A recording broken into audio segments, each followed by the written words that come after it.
et si par inadvertance, on consomme un médicament, un antibiotique périmé, qu'est-ce qui va arriver? Quel sera l'effet? Déjà, ce n'est pas recommandé. Et pas inadvertant, hein. Pourquoi je dis pas inadvertant? Ça peut arriver, on se retrouve à prendre un médicament pareil. Bon, si on se rend compte, il faut rapidement se raviser. Le problème des médicaments périmés, c'est qu'il n'y a aucune garantie en fait. Donc, si vous- ça rentre vraiment dans un domaine pour lequel un scientifique peut difficilement se prononcer. Parce qu'on n'a pas de garantie, on ne sait pas. La garantie est donnée jusqu'à la date de péremption que le médicament a le bon dosage et a ses propriétés. Maintenant, si vous prenez après, c'est à vos risques et périls. Donc, le médicament, par exemple, peut avoir été contaminé, donc peut aussi vous contaminer. Le médicament, par exemple, bon, comme c'est un antibiotique, c'est quand même difficile que les antibiotiques soient contaminés puisqu'ils sont censés combattre les microbes et c'est les microbes qui contaminent les médicaments. Le risque majeur, ce sera ce qu'on appelle l'échec thérapeutique. Donc, vous allez prendre cet antibiotique et comme c'est périmé, on sous-entend que c'est sous-dosé. Donc, il n'y a plus la quantité d'antibiotiques nécessaire pour vous traiter. Et vous allez prendre ça pendant 1, 2, 3 jours, vous n'allez voir aucun changement. Et quand je dis aucun changement, c'est que les symptômes ne s'améliorent pas, mais entre-temps, le microbe est en Continue. train d'avancer, puisque vous êtes en train de le chatouiller. Vous n'êtes pas en train de le chasser. Vous le chatouillez, vous Effectivement. le cajolez et tout. Il va donc se sentir à l'aise, il va proliférer davantage. Et lorsque vous allez donc vous rendre compte et prendre les mesures qu'il faut, il sera peut-être trop tard. Alors, on va bientôt sortir de l'émission. Qu'est-ce qu'on devrait retenir? Aussi même le rôle des pharmaciens dans la vente des médicaments.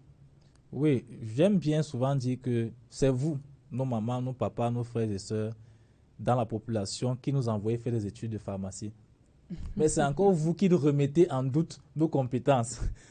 Moi, je n'arrive pas à comprendre ça. Vous nous envoyez faire des études, on fait 7 ans pour se former, pour maîtriser le médicament, mais vous vous tournez encore vers les gens qui n'ont aucune expertise. Donc, j'interpelle vraiment les populations dans ce sens. Nous sommes des acteurs de la santé, les médecins, les infirmiers, nous sommes tous des acteurs de la santé pour votre santé.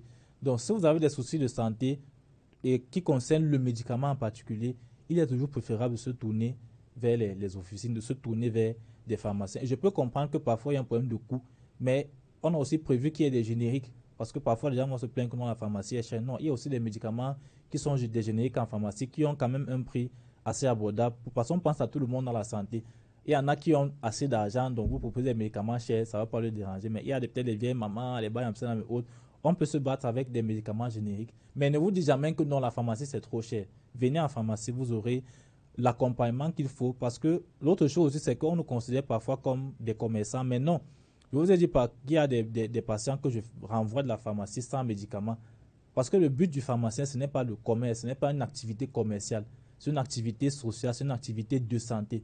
Donc, si je ne juge pas nécessaire pour vous de prendre un médicament, même si le médicament coûte 100 000, je ne peux pas je peux pas vous le donner. Surtout s'il n'y a pas d'ordonnance en même temps. Voilà, je ne peux pas vous le donner. Oh, si vous allez dans un kiosque, bon, comme lui veut absolument faire le chiffre et il n'est pas suivi et tout, il n'est pas surveillé dans ce qu'il fait, il n'a aucune responsabilité. Puisque même si ça capote auprès du kiosque et qu'il Effectivement. faut même porter plainte à quelqu'un, il n'y a aucune responsabilité.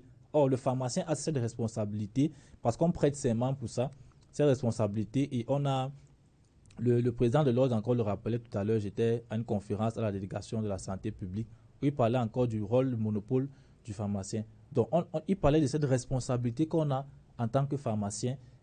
On a prêté serment, on est responsable devant la population, on est responsable aussi devant notre ordre des pharmaciens, parce qu'on est un ordre des pharmaciens, on est responsable devant le ministère de la Santé. D'accord, Donc, ça merci. garantit quand même on va vous permettre de bien utiliser le médicament.